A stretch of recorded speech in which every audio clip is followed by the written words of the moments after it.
hope you guys had a awesome week. And happy hump day to everyone. Um, as I say every week, we're almost there. So the weekend will start very soon. First thing I like to do is introduce you all to our introduce our production manager, Kristen Brown. She will be responding to your questions and comments as usual and saying hi. And secondly, I'd like to thank all my sponsors. We have Krakatoa Coffee, Vurchoo Apparel, Big Ted's House of Drums, Bye Bye Belly,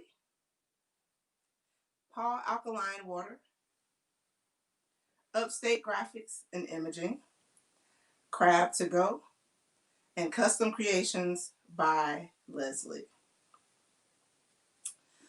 All right, so before we bring on our special guest, as usual, I'm just going to read a little information about it. Folks, my special guest today is Gina Bridges, and I'm so super excited to have her here. We're going to have a great conversation, and we're going to talk about some great things that she's been doing and still doing in the community to make sure that people are getting the resources that they need to make it through the tough time that we're going through now. So first, I'd like to read a bit of her bio and just about her and what she's been doing here in the Upstate. So Gina Bridges joined United Way of Greenville County's program On Track Greenville as a family support specialist in 2019. Bridges serves as a bilingual liaison and cultivates relationships between families, students, and participating On Track schools, including Carolina High School and Academy, Berea High School, Berea Middle School, Lakeview Middle School, Tanglewood Middle School, and Greenville Early College. Before joining On Track, Bridges managed ESL, volunteering, coordinating, and working with a team to provide direct human services to immigrants and refugees seeking self-sufficient at FIRN, I'm assuming that's how I'll make sure I pronounce that correct. I Incorporated, based in Columbia, Maryland. She also served as a program coordinator with Fast Start at the Pennsylvania State University's Paul Robeson Cultural Center, connecting first-year students of color with alumni, faculty members, and as a re-entry instructor and vocational guidance counselor at a men's medium security state correctional institution. Gina Bridges is a graduate of Lock Haven University with degrees in international studies and Spanish.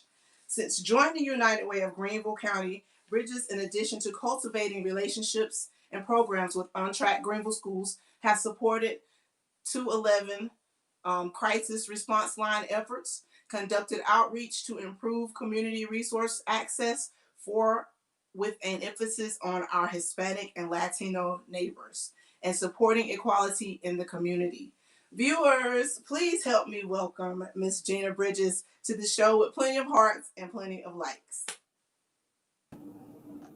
Hi, Jamie. Hello, how are you? Good. How are you doing? I'm doing very, very well. It's so good to see you. Likewise. I'm so happy to see you. The last time I saw you, the world was about to shut down. That's right. It's so crazy when I was reading your bio and I was reading the schools, I was like, wow, I was just at these schools like just months ago. It seems like so long ago that we were doing the program for February for Black History Month. And I'm like, wow, it just seems so long ago. It does. It's a different world now. You got that right. A lot has changed, that's for sure. We sent them off in the right way. Right, exactly. So we're gonna go ahead and get started. Gina, just so I know I told you this, but we have a couple things we do on the show. So I'll always let you know so it won't get too hectic. And if we leave you for a second, we won't officially leave you because we have to do our sponsorships and all that good stuff. So let's just go ahead and get started and get into it. I want to make sure we can utilize all this time because I have a lot of questions for you and just want to know what you've been doing and just catch up. Sounds good, Jamie. Awesome. So, Gina, what made you decide to start your career as a family support specialist? Well, after college, I spent a lot of time in the nonprofit and education sector. And then around 2007, 2008, the recession hit and a lot of those jobs went away.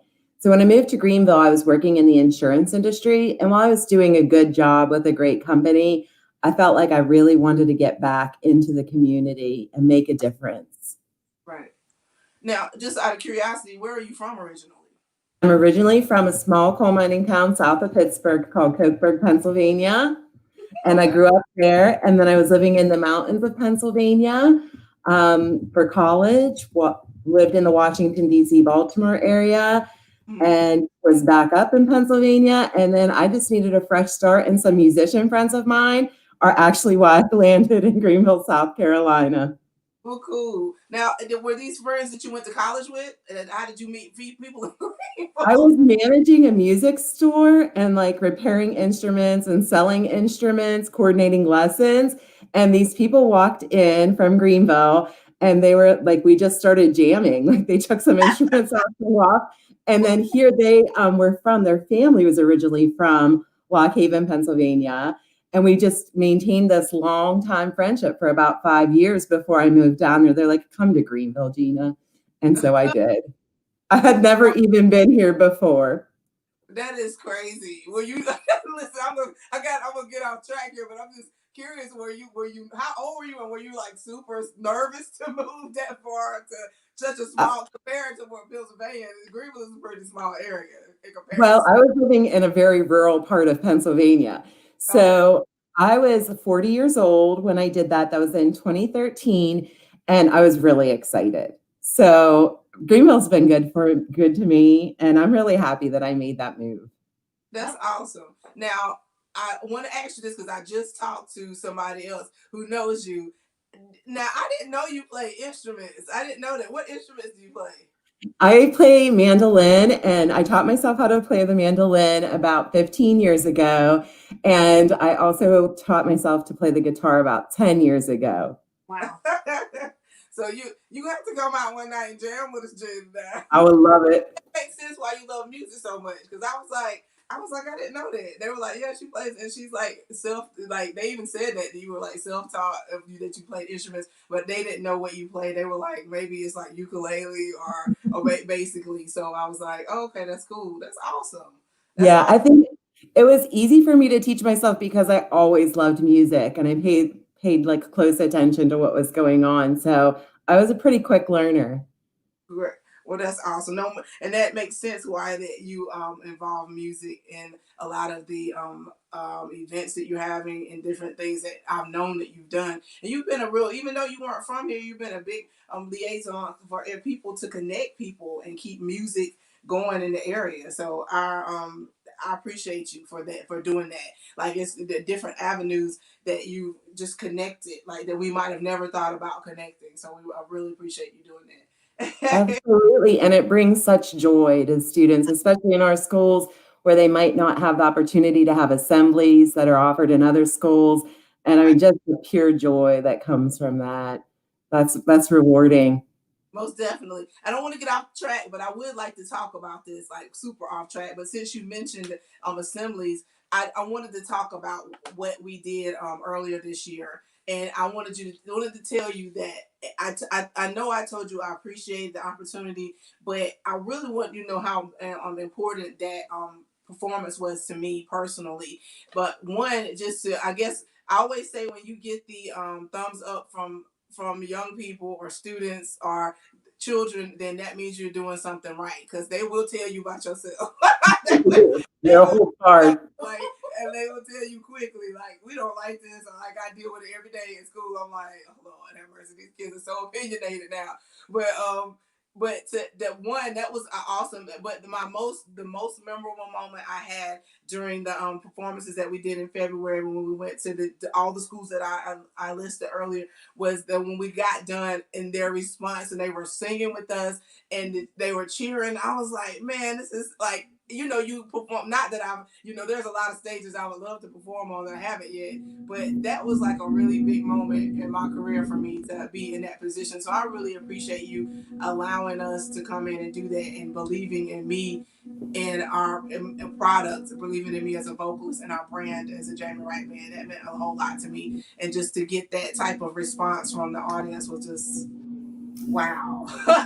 Jamie, it was mutually beneficial. Those children loved it as much as you did. They did, and I do too. And even if I'm having a bad day, I go back through my phone and watch some videos that I took at those performances. Awesome. And we all did. We really, even the musicians, we talked about it. We've talked about it since then about how much fun we had and how much of much we learned just from how much we had to research on our own heritage to be able to come in and be able to talk with students and give them information of tidbits of information that they may not have known themselves. So thank you so much for doing that and all that you're doing to keep music involved in the community and the schools. We appreciate it. Thank you. All right, so we're going to keep going. So speaking of the community, and I know you're doing a lot, but just out of curiosity, what are some ways that you're supporting the community? For instance, working with children, or are you working with elderly? Any type of fundraising or charities that you've been involved since you've moved here outside of just your career options? I started, before I started with the United Way, I began volunteering with Welcome Elementary School. Mm-hmm. And that was so fun. Like right now, my focus is primarily on supporting my United Way colleagues. So my work with On Track Greenville is a full-time job and then some, but I like to avail myself to special projects that the other United Way teams are doing, like school tools or food distribution networks for people who are food insecure. And some things that I do on my own, like whenever COVID hit, there were families that I became aware of at the schools that didn't have food. So I just went straight to the grocery store, bought them 2 weeks of groceries and basic needs, and dropped them off on their doorsteps. And then I coordinated with my friends to make sure that they would get boxes together that we could get to families that really needed them. I can't wait until the pandemic is contained, or there's some sort of, vaccine or something to contain it, because I'd really like to go back to Welcome Elementary School again to work. It's really rewarding for me, but like to see the kids light up because you're there just focusing on them and you're somebody different and new, that's just amazing. That's awesome. I knew you were doing something. I said Gina's probably out here taking food and visiting people and doing all kind of stuff during this pandemic, because I knew you were at home not doing, because I know that's not your personality. You always That's right. Keep the things going in the community. So I'm sure you're probably even being a little bashful right now about your contributions to the community, because I know you're always doing other things to help. Now you mentioned something I'm just curious about. You said something about food. What did you just say? Food distribution networks. So when COVID happened, there was like scarcities in so many different areas. At the grocery stores, you couldn't find certain things. People were like kind of being greedy and going in and wiping things out. So our food pantries, we had to identify more food pantries in the community. And I worked with my colleague Channing Banks and Live Well and a variety of organizations. We really were very collaborative at that time, just to make sure that the food pantries had what they needed, and to make it more of a coalition where everybody was working together so that the pantries were stocked for those that needed food. Right. That's awesome. I mean, and that's that's the great thing about having businesses or nonprofits like United Way to get out. I mean, I've known about United Way. We've been fortunate to do a lot of performances that were United Way was involved in some aspect, and it's always like they are able. It's always a very successful event, and a lot of people are helped. Like there are a lot of people that walk away and have some direction or some type of assistance. So I'm glad that you're part of United Way too, because I feel like you think, and I mean, people are thinking about the community but you're thinking in a little bit of a different way, because I think because of your connection with so many other people in the community, as far as like just you, for instance, musicians, and you're so close network with children. So I think that I'm sure they know this, but I can imagine your contribution at United Way is great, and I'm sure they're excited to have you there with them. Thanks. Thank you, Jamie. From what I could see when I met everyone in February. So I want to talk about the current situation that we're the most important Well, excuse me, I'm sorry. Let me get my word in.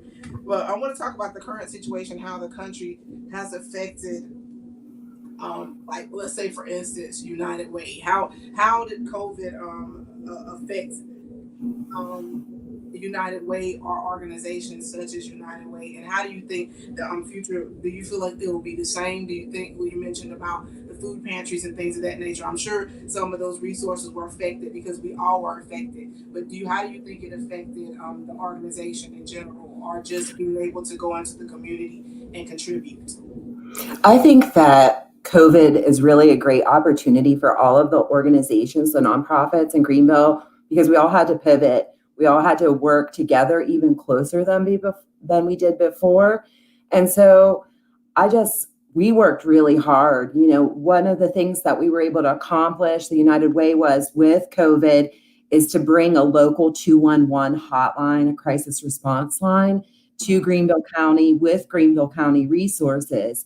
So if somebody is struggling, they need food, or they need utility assistance or rent assistance, or there's a lot of folks suffering with mental illness from being, stressed out about the economics, or just being confined. So a person could call 211 and get access to all of those resources just within one call. And so that took a lot of effort, and it's helped so tremendously. There are thousands of people who call 211 each month to get assistance.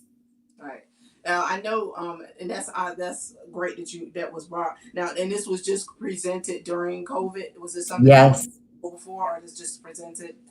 Yes, it did not exist in Greenville County. Like, there's a statewide 211 system, but prior to COVID, we did not have a local one where you could talk to people who were local and bring you in connection with local community resources. Okay, that's great, and I'm glad that you're saying. Well, I want to make sure we talk about that again later on in the show to remind people that may be watching or know someone that needs assistance, to remind them that that's an option. So we'll talk about that again. But I wanted to touch base a little bit on, since we're talking about the crisis and the 211. I know that you're a family, that you're basically going out and speaking with families, and that's pretty much what your position is. How do you how are you able to get into? Well, I'm gonna use this for instance. I know a lot of people were saying. I talked to some friends of mine that are teachers, and they were saying they were really concerned about the students that were at home that may be in abusive households, or some, of course, how homes that may be financially challenged during this time. That, like you said, it does affect your mental status, and that can cause, of course, trigger other things. So were you able to, even though we're dealing with COVID and you had to protect yourself, and you did say you had made some visits to homes, but how was that going to the homes and having to kind of basically do your job, like, and having that issue, having to deal with something in this crisis now that we're dealing with? What I did in those situations is I made sure that I masked up, and I just did like drop offs to families at that time, and then called them from the front porch and just said, I wanted to let you know that, I left some things here on the porch for you.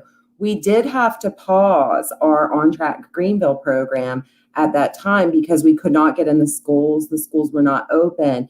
So at that time, the staff that's on the On Track Greenville team, we just pivoted to help all of the other efforts that were going on to assist families in a larger strategic way.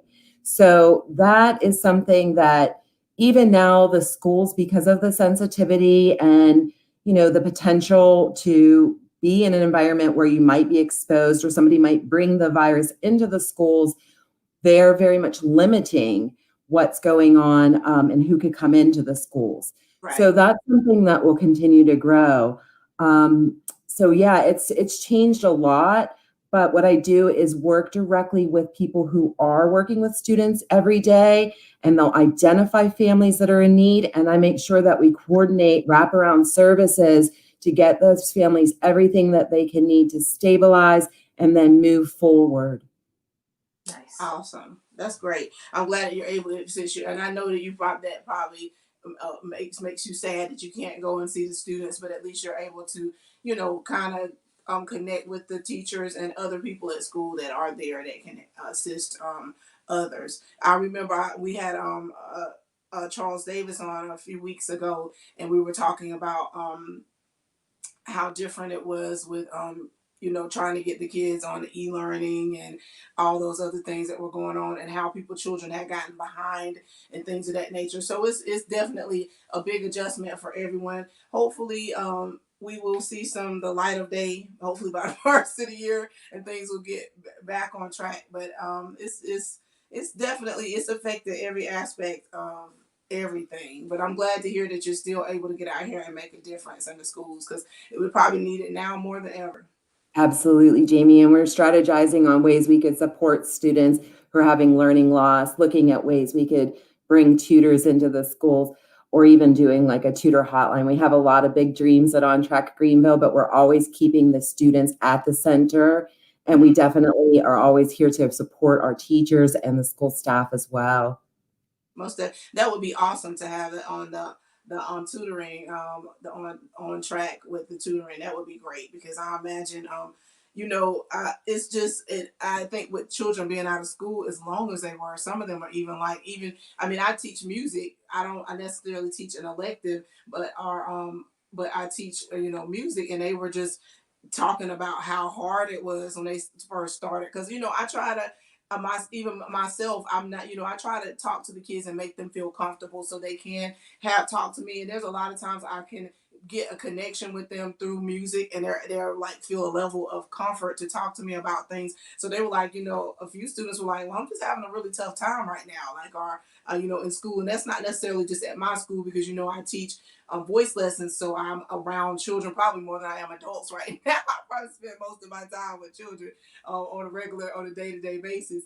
But a lot of them are saying how hard it's been for them to adjust, or they just feel behind. So something like that would be awesome to have for the community here in the area, because people just don't have the finances to go and pay for a tutor right now, or like, that's just everybody, a lot of people are having to cut back on things that they normally would just have readily available to them. So that's great that you guys are being innovative and thinking of other ways to kind of intervene and help keep the children's education on track. So Absolutely. And imagine how much more challenging it would be if your parents didn't speak English or know how to use the computer.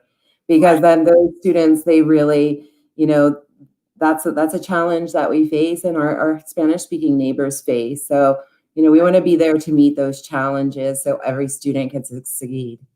That's right. Now, when you mentioned the not necessarily being able to use a computer, how were some? Did you encounter any children that you may have to intervene to help with Wi-Fi? I know that was a big issue with households not having Wi-Fi, or even having desktop or laptops at home for their children to even do the e-learning. So a lot of kids just kind of got ghost. They just, when they found out they didn't have to continue with classes, they just stopped classes, which definitely was not the best idea. But were you guys able to help with that, assist with that, any in the community?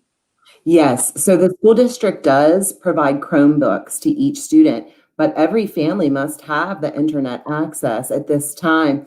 So what we've done is we did a fundraising drive called School Tools, and part of that was the purchase of these things called Kahits, which are hotspots for a year. So we are providing those to the Greenville County School District and to families that are notified, who notify us that they're in need of that.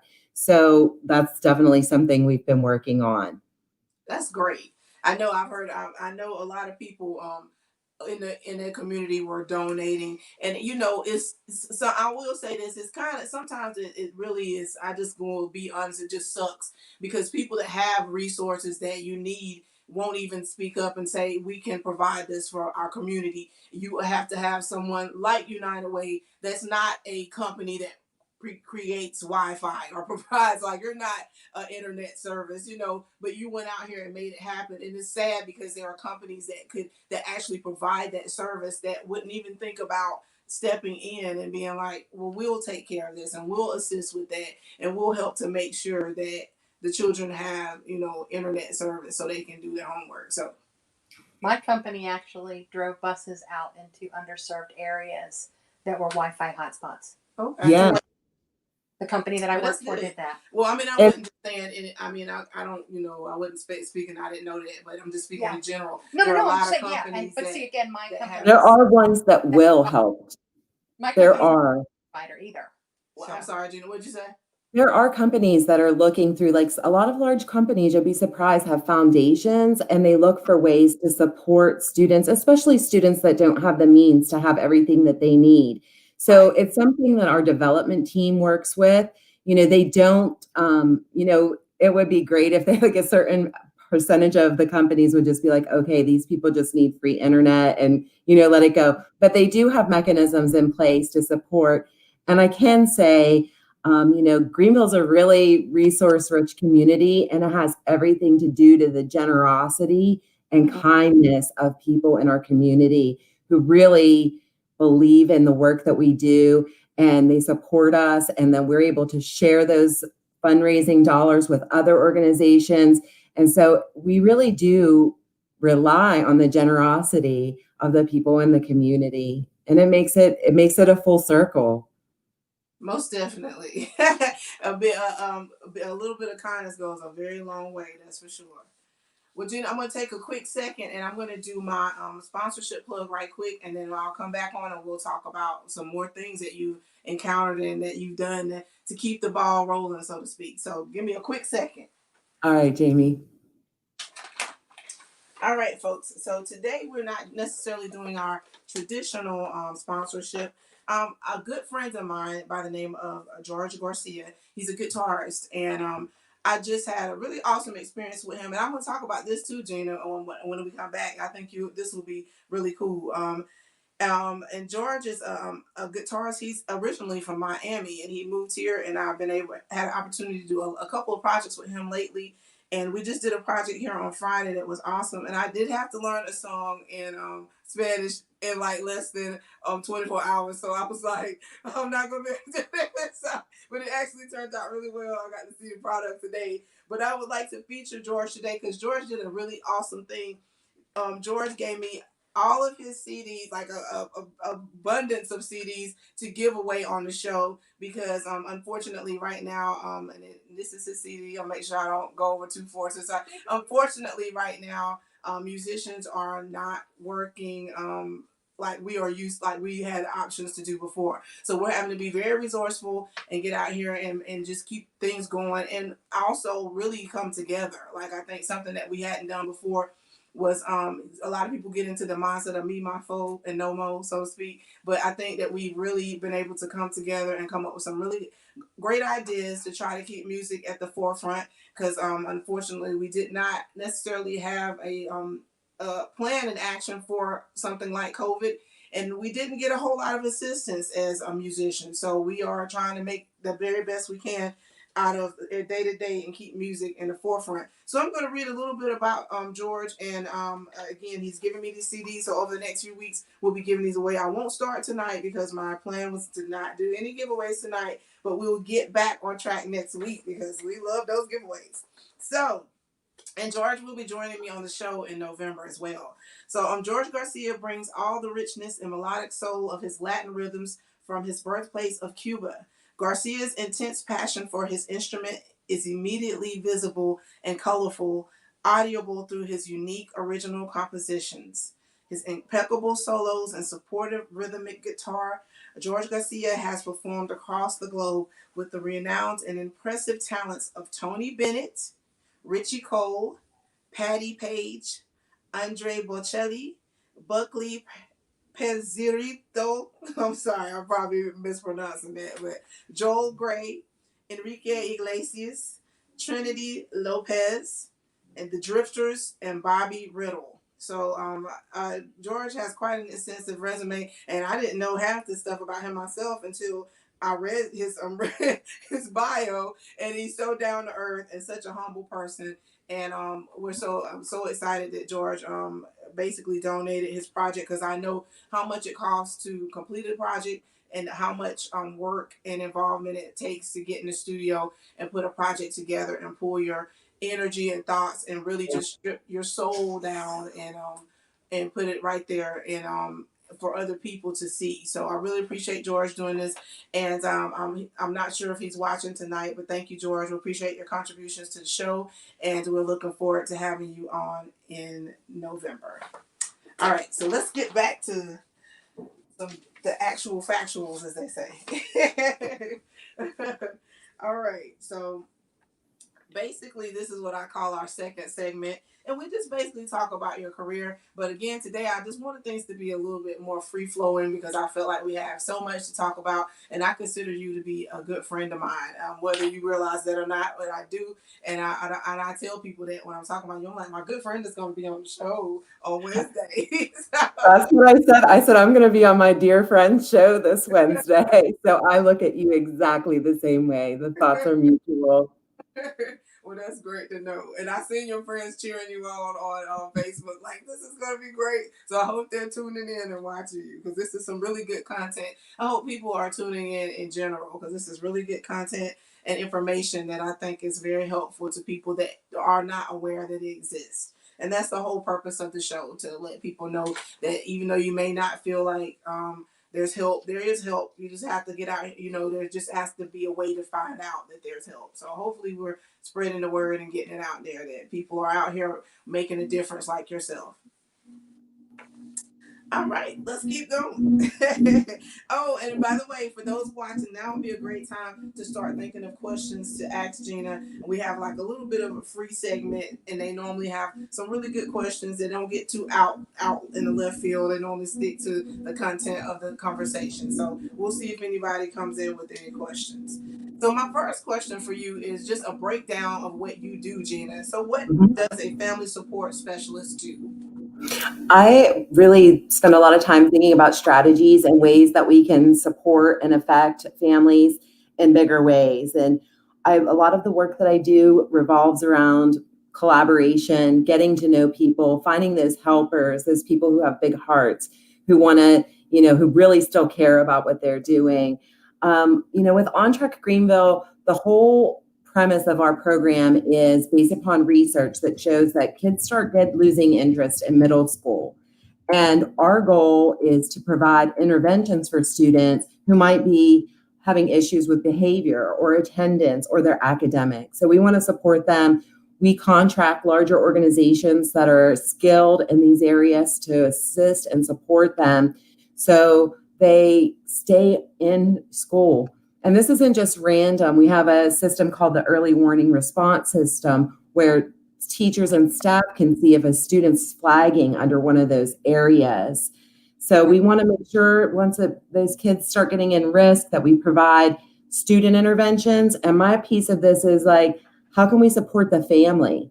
What's going on in the family? Do they need more assistance? And of course, if you have a child that's off track and having a difficult time with school, having behavioral issues, you might need some support. Get that support, get the family structure back together, and make sure that student is getting on track, because our whole goal is to make sure that students graduate from high school and then go on to see, if they don't want to go to college, that's fine, but get some sort of trade or something so that they can be lifted out of poverty. That's right. And that's great that you have those resources that, because that catching that early on. I shared this story the other week, but since you've mentioned this, catching any type of learning curve, or well, I won't use the word curve, but any type of learning stumbling block, basically catching it early on and that you're involved. Because I myself went through the same thing. I went through some things in my education when I was younger, and I connected with music, and it really helped me to overcome a lot, and it was a motivation for me, even though and I found out later on that there was an issue there, but to start with, music was a motivational tool to keep me going, because it was kind of like, if you keep doing this, then you can keep taking voice lessons, and you can keep singing, and you can keep doing this, and you can keep doing that. So it kept me motivated. But I did find out later on, and it's crazy, I tell this story, and some people would be like, I wouldn't tell anybody, but I think it's important to share stories like this, especially when you're kind of like someone that's looked at in the community, or you're in the community performing, or whatever the case may be. But I found out in college that I was dyslexic, and it was a struggle all through school. for me. And if most anybody that doesn't realize that about dyslexic, of course, there's different levels of it, but it can definitely affect the way that you learn.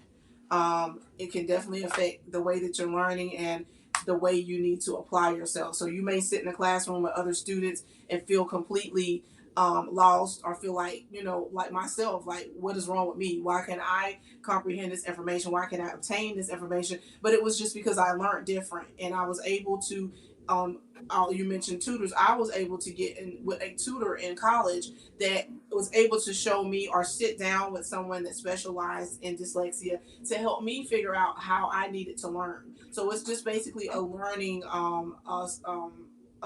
it was an issue with learning, a stumbling block with learning. I can't just sit down and read a book. Like, I have to. There's different ways I have to read, which also is attributed to my creativity as a musician. It made me. At first I saw it as a negative thing, like, oh, this is terrible. But then I realized that it made me unique and different, and that's the way I. That's why I think the way I think, and that's why I view things the way I view them. So I'm sharing the story to hopefully encourage somebody, maybe an adult that's watching it, that has a child at home that's dealing with some things, to not feel that if you're having learning issues that it's a bad thing. That it just makes you different, and you're in a good way unique, and it's not. Don't look at it as in a negative way, and hopefully they can help that child find the resources they need to help them learn, or whatever it is that hurdle they can get over to help them, because everybody's different. And it was really hard for me because my sisters are so smart, and I'm like, oh, like, why are they smart? But then they were like, well, Jamie, there's stuff you can do that we can't do. So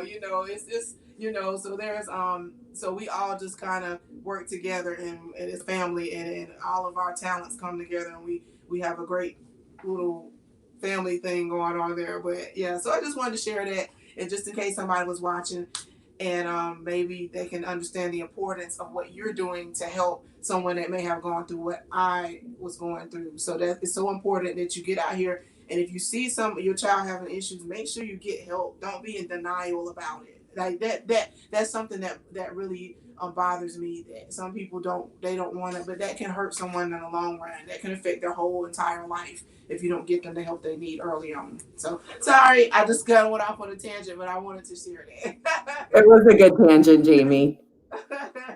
Oh, Gina, we have a quick question. I'm Okay. assuming Shannon Hoover.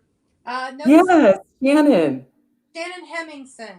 Shannon Hemmingson. Okay. What personal experience in your life led you to reach out to others through your work? Mm-hmm. I became a single mom when my daughter was a year and a half old. My son was 3 months old. So I have the lived experience of poverty. I don't know if anybody knows this, but whenever you become a single parent, your likelihood of ever getting out of poverty, it really doesn't look good.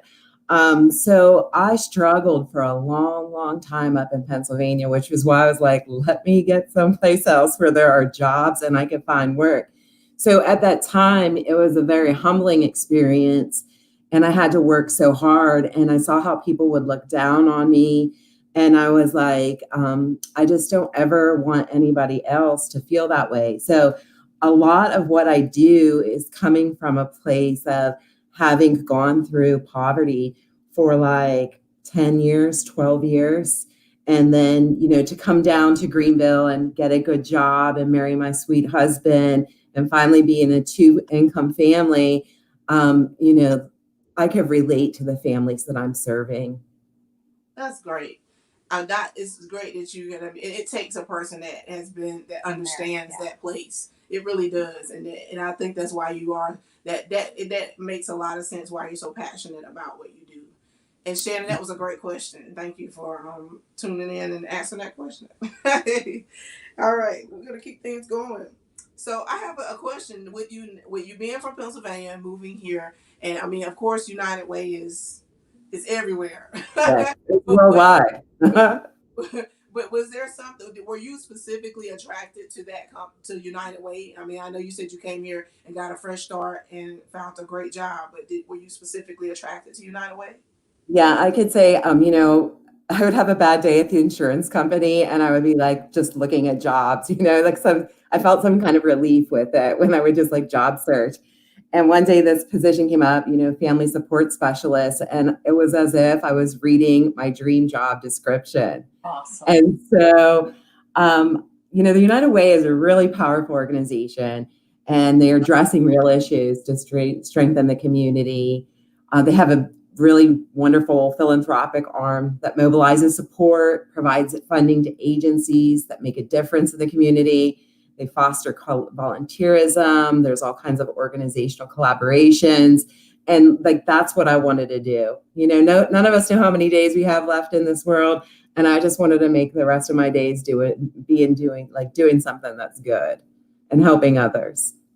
And I just wanted to piggyback off of that and say that my write up about you, when I said you were one of the most selfless people, I meant that. I really do, because even though I know I originally met you from music, like you coming out and supporting the musicians in the area. But once I realized what you did, I was like, wow, she's like, you're always helping somebody. So and that's great. It takes a very selfless person to do that. Like, you're just like the person that would literally take your shirt off the back and be like, here, take my shirt. So I appreciate you. I can't say that enough today, that I appreciate what you're doing. I really do.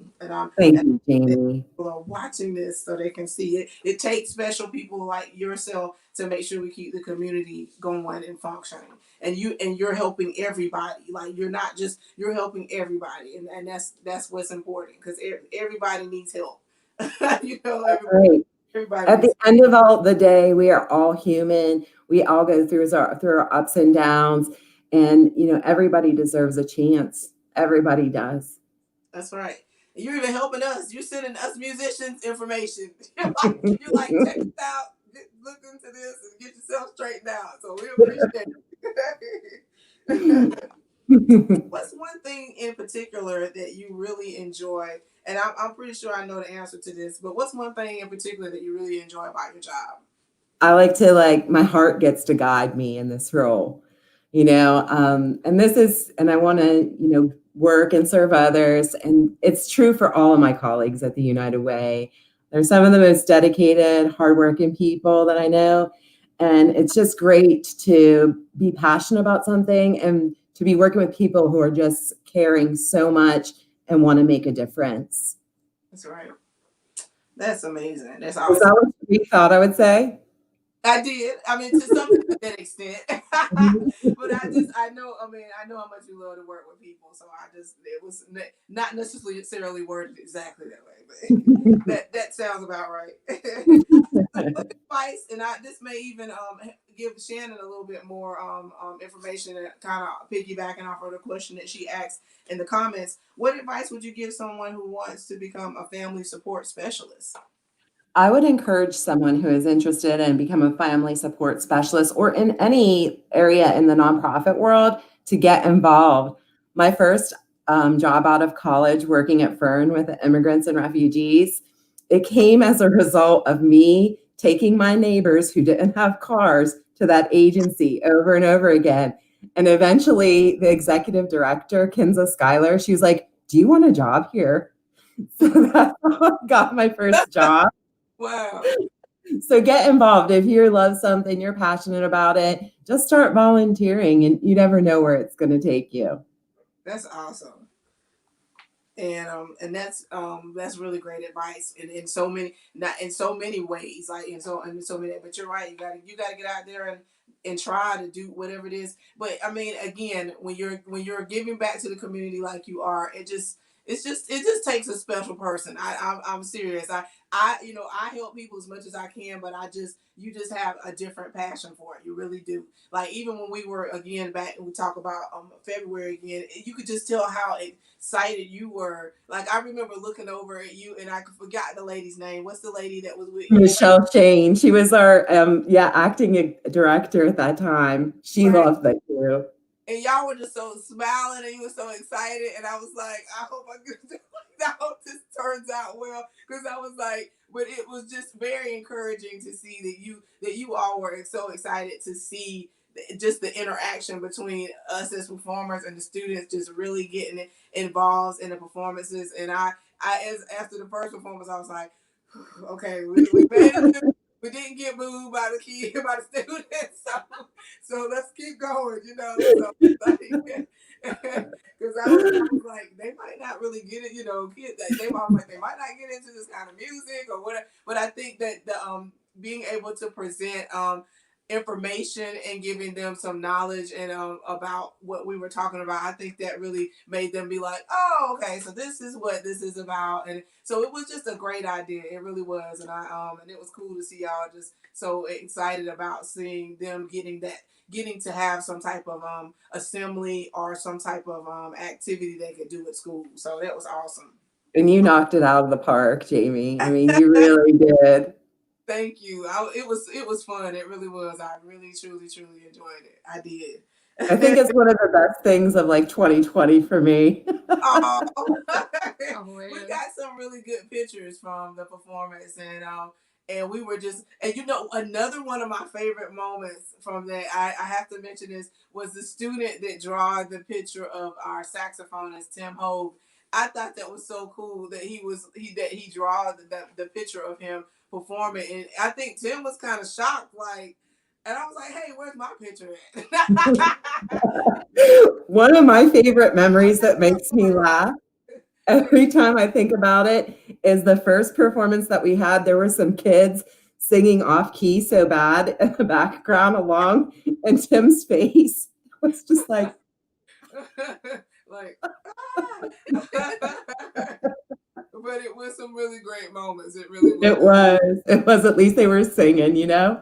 Yes, and then I was like, and then when they really got into the Oh Happy Day, that was, and I'm like, these kids know this song. This is great. But who doesn't know that song, really?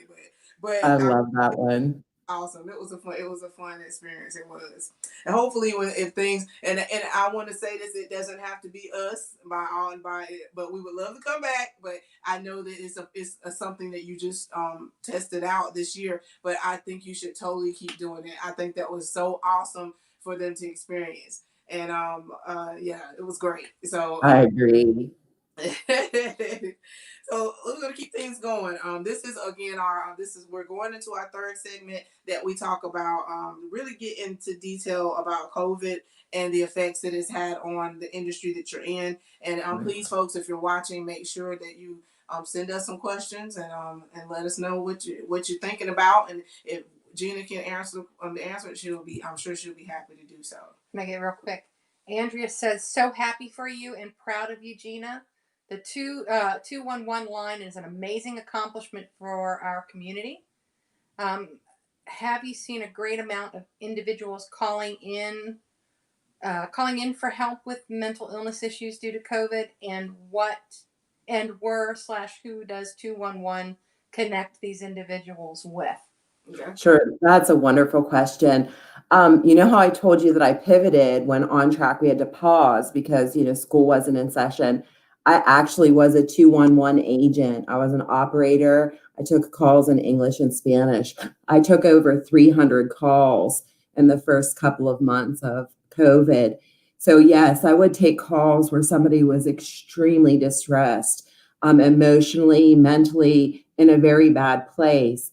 There are tremendous resources. You know, as I said early in the show, I've lived in a lot of different places, different parts of the country. But Greenville has more resources than any other place I've ever lived. And so there's a behavioral health coalition. There are free services. There are hotlines people could call. We have NAMI, the National Alliance for Mental Health, here in Greenville. We have Mental Health America. There are so many options. And a lot of times there are opportunities that don't even cost any money. So there are a lot of resources for people that need assistance. Like you said, Jamie, don't ever be ashamed. Don't treat it as it's not something that should be addressed. It should be addressed because there are solutions. Right. And you're exactly right, Gina. And what's the lady's name that left the comment? Andrea, and please don't get upset with me. Bertolozzi, I think. Bertolozzi. Andrea, thank you so very much for asking that question. But I was going to also say that I lost my train of thought. Goodness. I was going to also say that you made a comment about people being ashamed, or I think knowing that there's resources makes people, that maybe some people would get some type of assistance during the time. I mean, it's really a tough time. Like, you can't, you save money and you try to prepare, but who can prepare for a pandemic? You don't say, oh, here's the pandemic, here's my savings, and here's my, my mad money. Like, you don't actually have, so, and it's not even just about finances. It's just the mental. I mean, there were days where I was at home and I was just like, oh man, I just want to go outside. Like I just want to experience like a normal life. But you think about. I mean, this is of course not our first pandemic in here in the country, but and then there Right. were that lasted a whole lot longer than what we've experienced. Actually slowly moving back into some type of normalcy. But it was, I mean, it was stressful for me. So and I don't have children. I don't have, as they say, I don't have mouths to feed but my own. So I can only imagine the type of stress that would be on a parent, or the mental tax that will put on someone to be at home nonstop with your children, and then not to be like basically having lost your job temporarily. And there were so many people that couldn't get unemployment, which brings me to the question that's off track, but on track.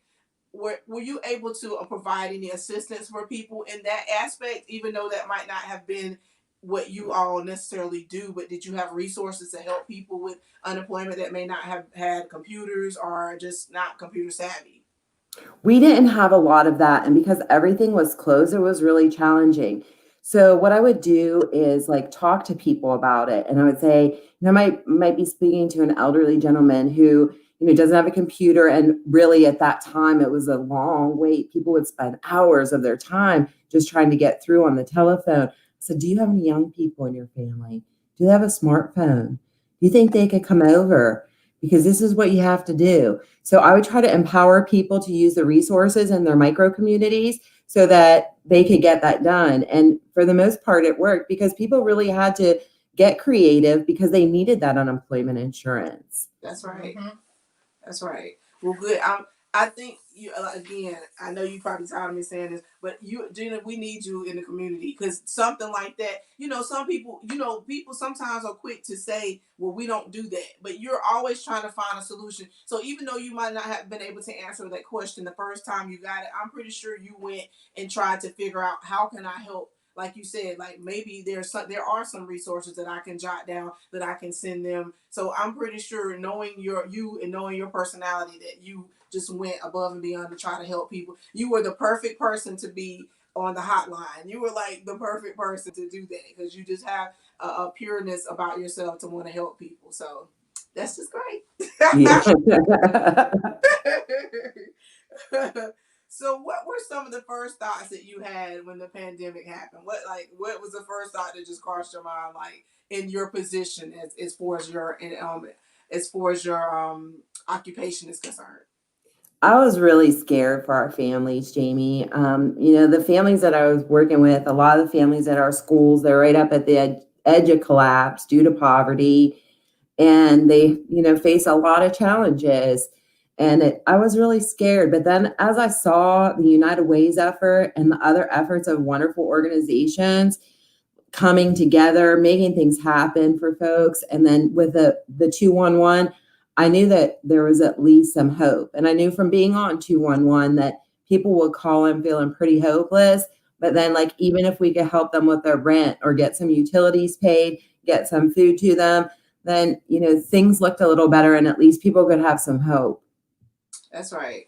That's exactly what, and I think it scared everybody because I was like, oh Lord, when I started getting them calls and all the performances, I'm like, okay, this is real, like this is really happening, like because it was like one day people were like, oh, don't get nervous, we're just gonna wait, and then it was like, no, I just was like, I don't even want to answer the phone anymore because I'm tired of people saying, yeah, we're gonna have to cancel. I know. Oh, I know, stop calling me. One of my dearest friends is a professional musician. He's really close with my husband and I. And I mean, it was just so depressing to see that happen. And he was like having a great season. Sometimes in the winter there'll be a little bit of dip, and he had all of these great gigs booked, and it was tragic. Mm-hmm. It really truly was, because we were like, Mm-hmm. okay, then just to be at home and not be, and to not be able to get out and perform. And then we were doing the live stream, but it was still like, there's nobody here. But unfortunately now, we were just talking with some other, and I talk to a lot of people that I didn't talk to before, which that's something I'm gonna start doing, is making sure I check on people and stay in touch with my fellow musicians more, because that's something I've been doing. But we just heard that they're going to be now going live on like social media, certain platforms. They're like cutting that out, and I'm like, what the heck? And I get it, Mm-hmm. because we're doing covers and stuff like that. But it's just like, one more just slap in the face, punch in the face. So just still trying to get, But I will say that things are starting to pick up. Like there are things that are starting to pick up. It's We went from like being like weeks in a row with no work to working, off, working, like, so it's when that started happening, I was like, okay, this is not even just about getting out here and working, but it's just like you get to get back into doing what you love to do, because it's not That's just right. about, you have a passion for it because that's what you love. So it was more than just not being able to make money, but it was just hurtful to not be able to get out here and do what we love to do. So Performers must perform. that's right. So I want to ask you, what is your hope for the future once this pandemic becomes more manageable?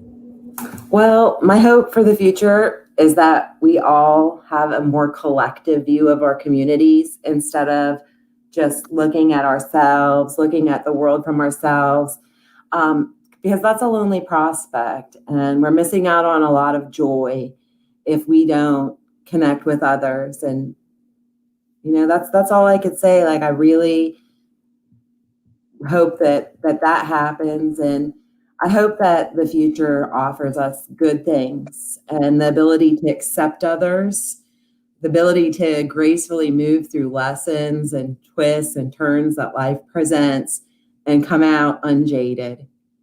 That's right. Most definitely. Now, have you seen that and I'm kind of I wanted to ask you. Well, I'm going to ask you this question before we go into this next one. And I was going to skip this because we kind of been covering it, but I wanted to be a little bit more detailed. What do you feel like was one of the biggest issues that you encountered during COVID as a family specialist? I know we talked about different resources and food, but what is something that you just was like, wow, that's something that you kept seeing or running into? I just, I really saw like how hard it was for Spanish speaking families, Mm-hmm. because sometimes people might not have gone through all the paperwork because things are so backlogged. So we would see these Spanish speaking families that like are hardworking families, really good people, and there was nothing. I mean, there was no chance of unemployment. They couldn't qualify for services through certain agencies because in this state, a person is not able to get a driver's license if they're from another country and their paperwork hasn't all gone through. So, I mean, that was something, and that's something that became a really like special project that I've been working on with my colleague Cindy McGrath, just to really bring more equity to the Hispanic community in Greenville, because like that was tough. And I have to say, it was like really the churches that stepped up. They really stepped up for the community. And there's a lot of really good people out there, but it was, and they also take care of their own. They have a collective mentality of what community is. So that was one thing culturally that was really beneficial for them. But, it was hard. It was hard to see what people were going through. Right. And I felt guilty, like I honestly felt guilt sometimes, like that people were feeling so bad and going through such difficult times. And sometimes it was really hard, in certain situations to find resources for families that were in that situation. And I was gonna say that I'm sorry, I lost my train of thought. I was gonna say that I totally forgot what I was about to say because uh but just to piggyback off what you were saying, it's good that you were there because you one, that you can, I feel like people, they could probably feel like they could be more vulnerable with you and speak and talk with you, and you were able to, you mentioned earlier not being able to speak English and just not being, but that's what I was going to say, but I can only imagine being in the middle of, because everything shut down, everything, so you're in the middle of trying to get your paperwork taken care of, and that gets like just frozen, and then if you're in the middle of that, then like you said, you're not eligible for a lot of things because you're not already you're not necessarily legally here. So that Right. had to be very stressful on families in the Hispanic community.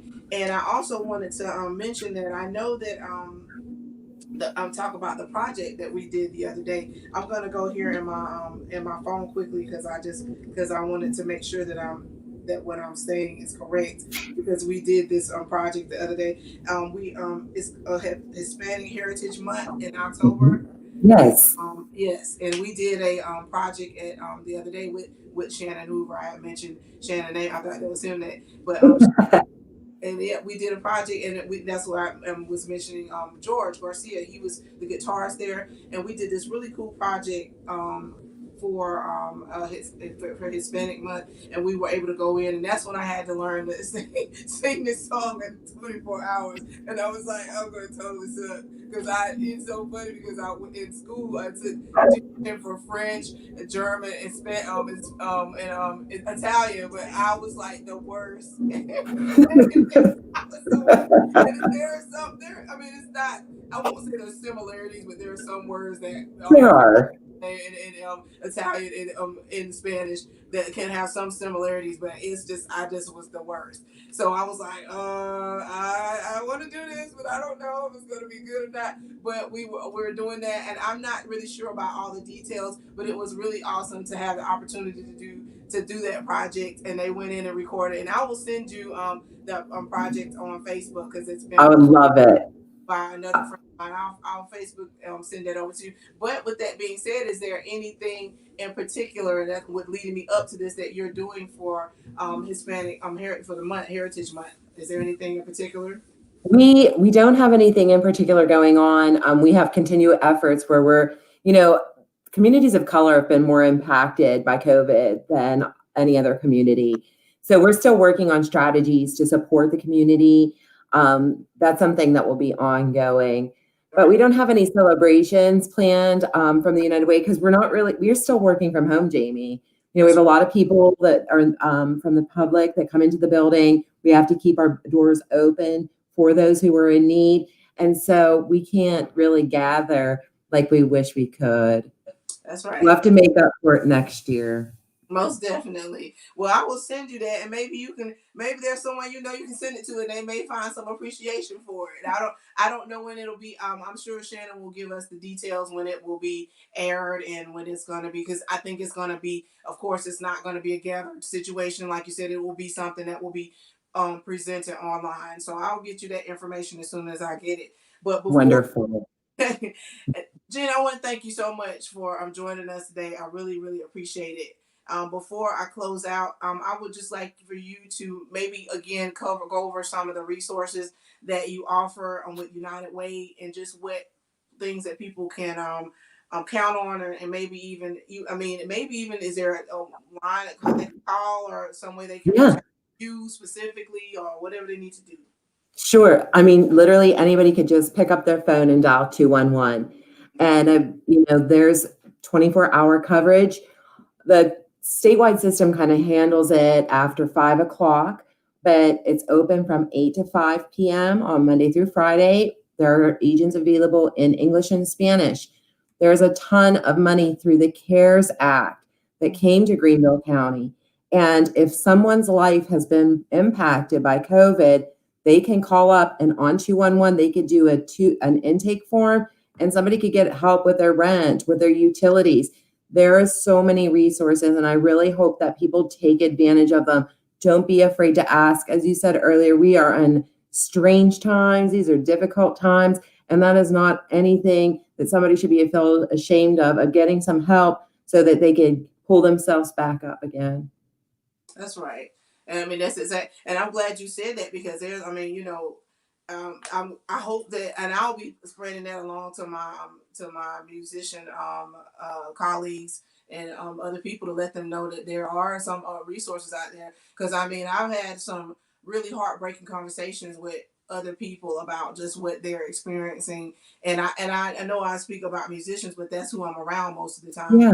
Those are the people that I work with. So it's just, being not, some people are full-time musicians. That's what they did full time. So it's like, you're not performing, you're not performing. So just trying to go in a different angle. And Gina, if you do music, it's hard to get you to do something else.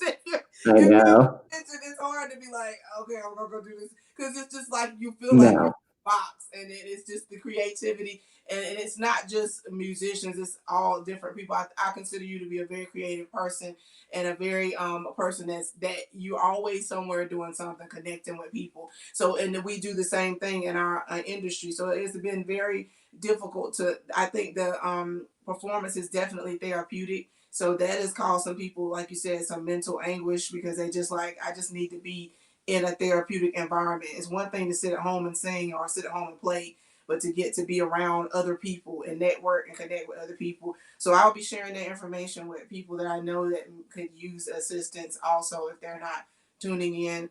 And I just want to thank you so much for taking time out your schedule to come and do the interview, and give us the information that you've given us for the community. And we just really appreciate you as part. Yes. If you see her, tell Megan B that Kristen Brown said hi. I sure will. Thank you. I will. Jamie, thank you. Thank you so much for having me as a guest on your show. I cherish you as a person, and I'm so glad that you're my friend. Most definitely. I think that what you're doing is awesome. I really do, and I'm really thankful for you and your friendship. So I'm gonna do my quick spot. I got so excited I lost my papers over here. Okay, there we go. I'm gonna do a quick closeout, because I do have to do my sponsorships and tell them thank you. But I appreciate you coming and talking with me about the community and talking with me about COVID and family, because it does start at home. And I hope that people will feel like that there's help out here, but also feel like they don't need to be ashamed to ask for help, whether it be you need help with your rent, your light bill, or you just need to talk to someone because you're having some struggles with some mental struggles, or just you having trouble communicating at home with everything that's going on. So it's people out here that are helping us, and make sure you dial 211 to get some help. There's resources out here available. So I'm going to go ahead and introduce my sponsors one more time. We're so appreciative for our sponsorships with Krakatoa Coffee Company, Vurchoo Apparel, Big Ted's House of Drums, Bye Bye Belly, Paw Alkaline Water, Upstate Graphics and Imaging, Craft to Go, and Custom Creations by Lesley. Folks, be sure to tune in next week. We'll have special guest Tammy Burton, who will be discussing weight loss and natural remedies. And hopefully I can talk Tammy into doing her right on the wall trick. She she did that. I'm not even gonna tell y'all what it is, because if I say it's a trick and you're right on the wall, then maybe I'll get some more people to tune in, because this is really cool. And you have to watch the show to get the skinny on the right on the wall trick. So make sure you're tuning in on Wednesdays at 7 p.m. for a live with Jamie Wright.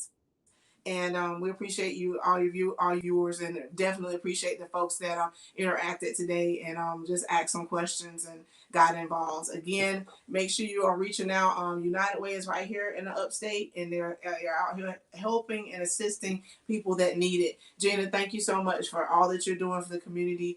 Hopefully I will get to see you soon, and we'll get to dance and jam out at some performances just like the old times. Absolutely. That's what I'm looking forward to, Jamie. But in the meantime, keep doing what you're doing, and just keep continue making a difference, because if nobody tells you you are, I'm telling you you're making a difference, and I appreciate you. Thank you. Most definitely. We will see you soon. Take care. Thank you, Jamie. Bye-bye. Bye.